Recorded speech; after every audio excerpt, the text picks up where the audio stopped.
Welcome to the Hazmatters Podcast, a discussion of all things hazardous for those who manufacture, distribute, transport, or handle hazardous materials in any way.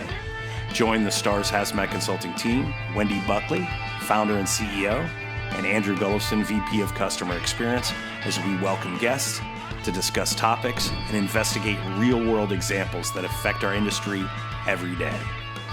The Hazmatters Podcast starts right now.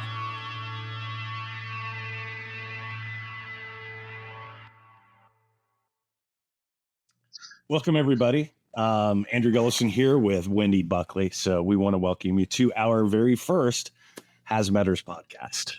So welcome, Wendy. Yeah, it's finally happening. We've talked about doing this for a while, so I'm pretty excited. Excellent.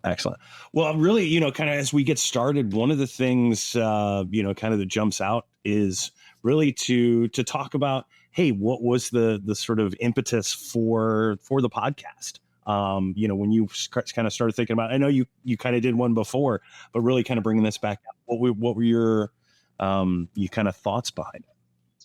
Well, it's very similar to the reason I started it in the first place. And that's the thing I hear the most from our clients, potential clients, is I don't know what I don't know. And especially recently, there seems to have been a huge uptick in incidents and accidents and injuries that happen because someone didn't know what they were dealing with and made a mistake. And if I can do nothing else, if I can help people understand when to ask questions or to be alert that something isn't right, or the fact that they even have an emergency happening in some cases, that is my highest goal. That is my mission in life, is to keep people safe. And they can't do that if they don't understand the hazards of what they're working with. So that's what we're doing here today.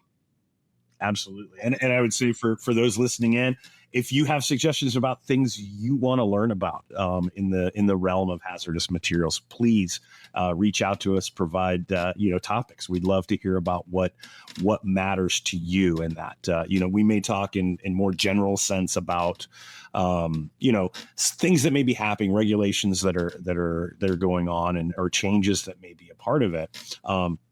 But really learning from you as the listeners, how we can help and talk about the things that really matter to you as well, because Hazmatters on that.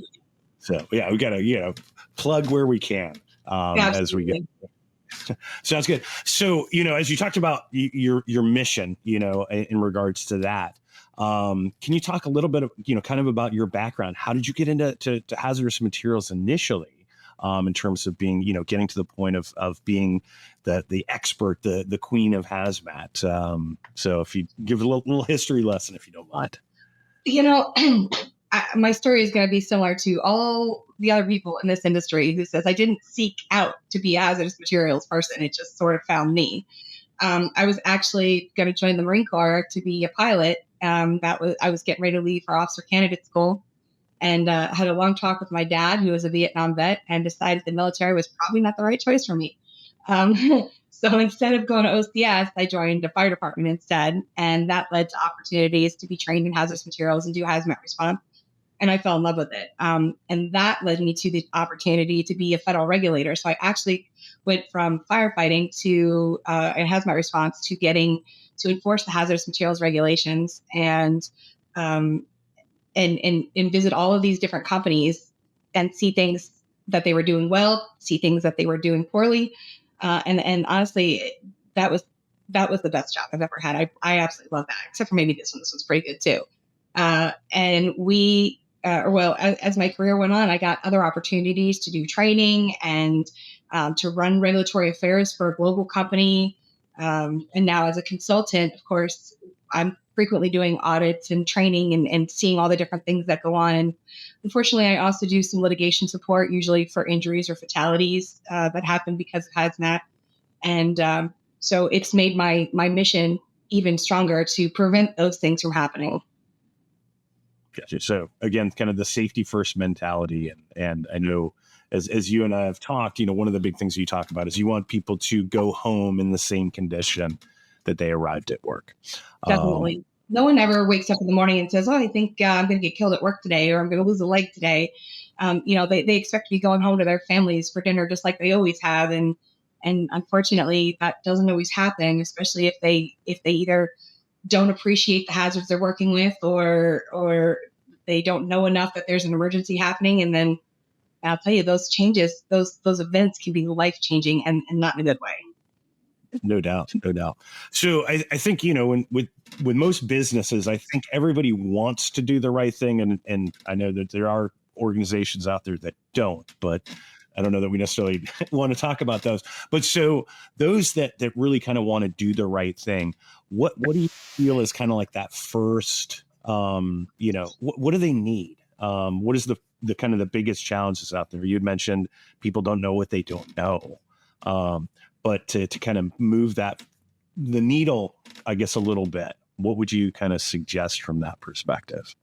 Yeah, I think one thing, companies, especially with the way the economy has been since COVID and whatnot, and things have been tight for a lot of companies, people are skipping on things like training.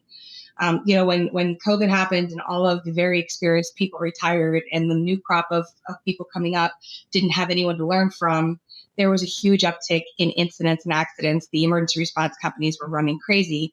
And it all basically boiled down to they say that the most accidents in industry happen in the first year of your career or the last year of your career. In the first year, it's because of ignorance, right? You don't know. Last year is complacency. So we had so many people who were coming into this industry with no background, no experience, and they were trying to kind of learn on the fly. And as that's gone on, people have tried to go more and more towards online training and doing things as inexpensively as they can. And I understand that, because margins are important. And if your company's not profitable, you don't have a company. But what that has led to is a lot of poorly trained employees who don't understand the materials. They don't understand how the containers work. I mean, just simply, a rail car doesn't work the same way as a truck. They don't function the same way. And they require different things, right? But people don't appreciate that. And then I've seen a huge uptick, as I mentioned briefly, in the employees not recognizing when an emergency is happening, and they don't respond fast enough or correctly, and it leads to catastrophic consequences. So I think the training piece is really super important. And actually, Andrew, that's one of the reasons you and I have been working on doing our online training for so long, because, that's what people want. But the stuff that was out there before is really not great. I mean, it's boring PowerPoints that are way too generic to be useful to much of anyone. And so you and I talked a couple of years ago, along with one of our other staff members, and said, if people want this, okay, fine, we'll do it. But we're going to do it in a way that gives them the most possible value they can get out of it. And I believe very, very strongly in that mission. No doubt. And like I said, we've been putting this together and have the safe haul, safe translate working, getting ready for kind of all the different modalities. But as you mentioned right there, very specific to the job function of what's going on, as opposed to, okay, here's this sort of big, broad, hazardous materials, dangerous goods, understanding that, that's very general and things like that. But again, to understand what that job is and to be able to train specifically to that job from a safety standpoint, that's exciting from my perspective too. Yeah. When I was an FRA inspector, Federal Revenue Administration, the function specific training piece was the weakest one for pretty much every company I visited. And even now as a consultant, I would say when I do an audit of a company and I review their previous training, it's usually the function specific piece that is the weakest. And it's also identifying what employees should be having training in the first place. Everyone knows, the guys that load rail cars, the guys that put packages on the truck, those people need training, but they overlook things like potentially the sales staff, depending on exactly how they're doing things, the procurement staff who's ordering the packaging materials or the gaskets or whatever, and the clerks that are doing the shipping papers. I mean, those people frequently get overlooked, and they have just as much of an impact on safety and hazmat transportation as the guys that are doing the loading. So, understanding who should be trained and then further what training they need to have, that function specific piece is so important. I would say it's the most important part of the training, and that's what most of the generic workshop type classes overlook. No doubt. And again, looking at it as, becomes an investment, for the company, and for somebody who's, they're just doing shipping papers or whatever. It's like, should we pay upwards of thousands of dollars for this person to be trained in that? And so again, part of the design of what we're putting together is a much more cost effective way to train them specifically on that role, and be able to help them out that way. So it makes a lot more sense for that broader group to be trained and have those understandings to be able to ask those questions. So. Yeah, I think attrition is a lot higher now than it was earlier in our history in this industry. People used to stay at a company 30 years before they retired. Now, companies may invest thousands in, a dozen employees, and by the end of year 2, one of those people is still around. So it deters them from wanting to make the investment because that it's not going to be a long-term investment, and then they're going to have to do it again. So that's unfortunate, but it is a reality. No doubt. Well, there's that great line of like, what happens if we train them and they leave? And then the counter argument is, what happens if we don't and they stay? Yes, exactly. Yeah, putting yourself at risk. Again, the cost, and particularly in hazardous materials, the potential costs and risk that exist for an improperly trained employee can be very large, and far outweigh the investment to train them. Yeah. And so it probably is even more practical in that sense.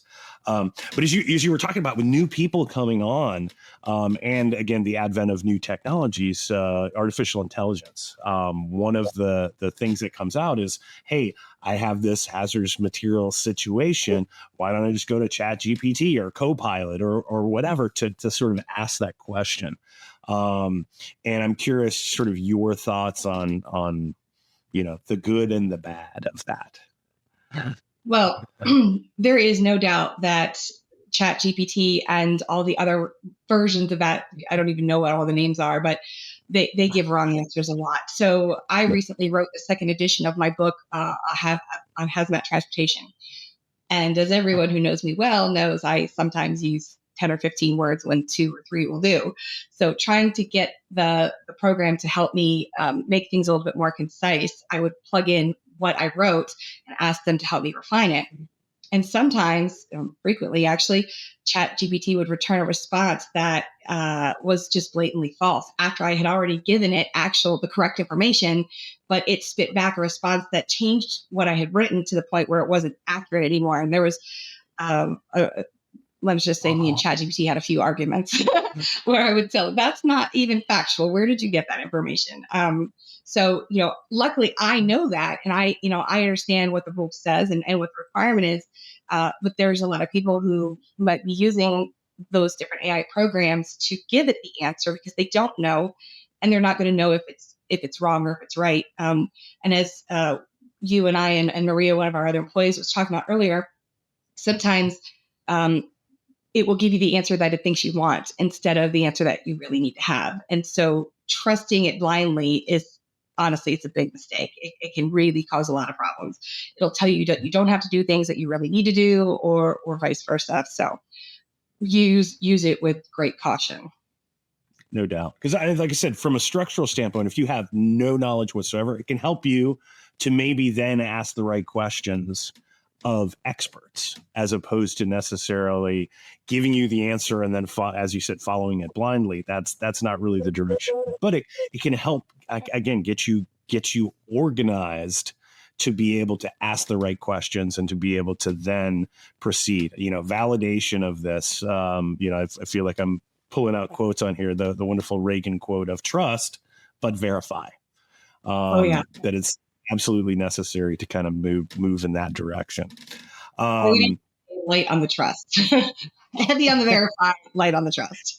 light on the trust on something like that. Absolutely.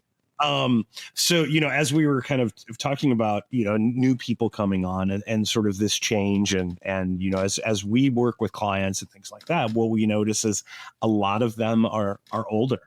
And kind of this new crop or this new generation of folks, for you and for me, and I think, as you mentioned, a lot of people in this industry, you don't initially go into it saying, I want to be involved in hazardous materials. Either the job that you're in, you end up having to fill that particular role, or something happens. So as sort of new people are looking at, kind of finding that career spot, what are some of the things that, advice that you could give to people that are like, maybe looking for that place, and how hazardous materials can be that place for them? Now I'll tell you, I love this industry. So I would definitely encourage anyone who has the opportunity to get involved to do so. It's just an exciting and interesting and constantly changing field. And there's always something to learn. I've been doing it for 28 years and I still learn something new every day. And the day I stop learning something new is the day it's time for me to retire. So let's hope that doesn't happen anytime soon. I would say that the best advice that I can give is get some real life experience. One of the things that I see a lot is people who read the regulations and assume they know it all. And the truth is, the regulations tell you what you have to do, but they don't tell you how to do it. And there's different ways to comply that are still all equally valid, that work better for some companies than others. And understanding the nuances in logistics between the different modes, or how warehousing fits in, or reading something in a book does not necessarily translate to real life. And there's a lot of, especially consultants that I've met over the years, who have a lot of theoretical book knowledge about what the regulations say because they've worked in corporate for, a zillion years, but they've never actually put their hands on a hazmat package or a tank truck or a rail car. And so the ideas and solutions that they come up with don't really have a lot of practical applicability. And so there is no substitute for real life experience. The best mix is to have not only the theoretical knowledge, but also a plethora of hands-on experience in different areas. Get as much of that as you can. There's no replacement for it. Understood. And I was just, kind of thinking that, the connections to not only just, sort of transportation, warehouse, but insurance companies, private equity, and looking at businesses and being able to at least understand enough about hazardous materials. So again, knowing who to go to help answer some of those questions. I mean, it touches a really broad scope, of that. Again, airlines, railroad, barges, ocean containers, of course, rail and train, or rail and truck, highway. There's so much of what moves, and more than just America, the world, to be able to say, hey, we need to understand and keep that as safe as possible. Yeah. What's going on? I'll tell you, there's a lot of brokers out there right now that are brokering freight, a heavy amount on truck, but also other modes as well. And most of those people, in my experience, have never actually been to a port or to the trucking company to see how it works, or even a chemical plant. They started off as a broker, and that's all they ever did, or in some sort of related field, and then went into that. But I'll tell you, trying to picture it and imagine how things are working doesn't reflect the real world. And having that experience that you can rely on when things go wrong helps you be better at what you do, because then you understand what the practical options really are. Mm-hmm. No doubt. And again, sort of, my background starting on the international side, getting into brokerage, transferring to actually be there. One time, was running a warehouse operation, and to actually watch the materials being packaged, put on the, but to be able to say, hey, how can we make this better? So I've had so many people that, companies that come in and say, don't you just have like a cookie cutter program, like a checklist that you can just give us as to what we need to do? Well, the answer is no, I'm not going to do that, because again, like I said, there's different ways to comply that might work better for your operation than somebody else's. And without knowing not only the company culture, but also the limitations, the nuances of your operation, I can't give you the best advice without that information. I mean, I could tell you, do this, but that may not work well for you, and it may actually cause more problems. So yeah, they're getting out there and actually seeing how it works. It's just like invaluable.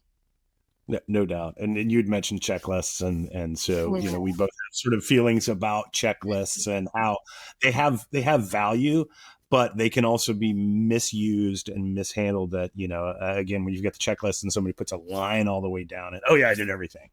Again, the whole purpose of it is to reinforce the steps that need to be done and that have been identified on that. But I don't know if you want to go off a little bit on checklists.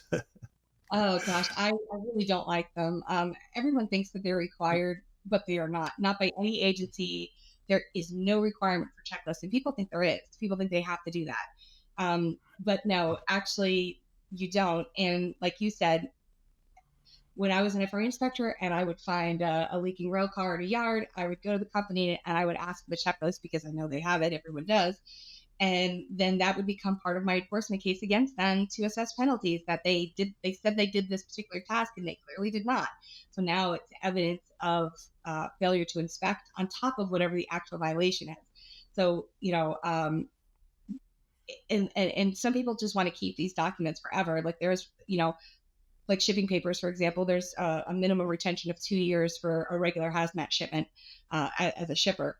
And people want to keep them forever or 7 years or 10 years. They don't realize that just like the checklist, the DOT can go back and look at those for as long as you keep them. So I just think there's better ways to enforce the steps, like you said, and to remind people. And also, a lot of people say, "Oh, we do it for accountability." Let me tell you something. There's not a lot of accountability on checklists. If somebody just draws a line down or check. Pencil whipping a paperwork exercise does not have the value people would like to assign it. And again, there's, as we talk about hazardous materials, there's certain, steps and checklists that are, like as you're going on a trip, do we have this? Do we have this? Do we have this? But again, you're talking about safety. You're talking about potentially life altering situations and to pencil whip it. I love that term. Something like that. Well, I mean, it just, it's one of those things like, do that. But are you doing that? Because it's, again, not just your own life. It's all the people who are going to be in contact with that. So, the manufacturer, the person who's actually, putting things in bottles or jars or boxes, the person who's now palletizing that, the next person who's loading it onto a truck, the truck driver, all of the people on the road with that truck, if it then goes to the road and you're translating. I mean, it's, again, each step can potentially amplify if people aren't doing and again, being held accountable to the role that they're doing and the safety of what's going on. The other thing that frustrates me a lot about checklists, and I've spent 20 years seeing this, it's flagrant out there. I mean, it's just everywhere, is that the checklist has things on there that are not that shipper's responsibility, that are in certain cases. Oh, sorry about that. That are in certain cases the carrier's responsibility. So this is especially true with rail shipments. Everyone has on their checklist, oh, we're checking brakes, we're checking couplers, we're checking ladders, we're checking wheels. No, all of that stuff is absolute liability for the railroad. There is no need to prove negligence. If someone gets hurt by one of those safety appliances or safety standards, the railroad is automatically responsible. They're supposed to be inspecting those or repairing those. The things that are actually the shipper's responsibility is anything that communicates the hazard or keeps the stuff inside the package. All of that, ladders and handholds and wheels and brakes, they are not qualified to inspect, and they should not be inspecting. They shouldn't be marking on their check sheet that they did this. So that is a real big pet peeve of mine. It frustrates me because they're I'll visit a company who has a series of leaking cars all over the place, and I look at their checklist and they've got wheels and brakes and all this stuff, but they don't have double checking the manway bolts that they're all tight and torqued properly. Like, come on, focus on what you need to do and what is your responsibility, what will get people hurt, and let the railroad do their job. Understood.